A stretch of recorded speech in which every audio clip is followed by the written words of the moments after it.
আর সাং একা ওয়াশরুমে যায়।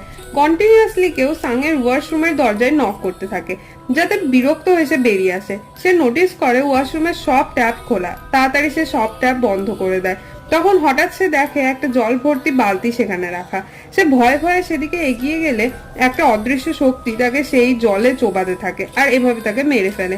এরপরের দৃশ্যে দেখা যায় ইউ চ্যাং আর হাসিং শিয়াওকে। তারা একসাথে ওয়াশরুম যায়। সেখানে হাসিং শিয়াও যখন নিজের হাত ধুচ্ছিল তখন উচ্যাং তার সাথে মজা করার জন্য ভয় দেখায়, যার জন্য রেগে গিয়ে হাসিং শিয়াও তাকে একা ফেলে নিজের রুমে চলে যায়। ওয়াশরুম থেকে উচ্যাং যখন বেরিয়ে আসতে যাবে তখন সে সাউন্ড পেয়ে পেছনে তাকায়। সেখানে হঠাৎ সাংয়ের পজেস বডি চলে আসে, যার ভয়ে উচ্যাং দৌড়ে পালাতে থাকে।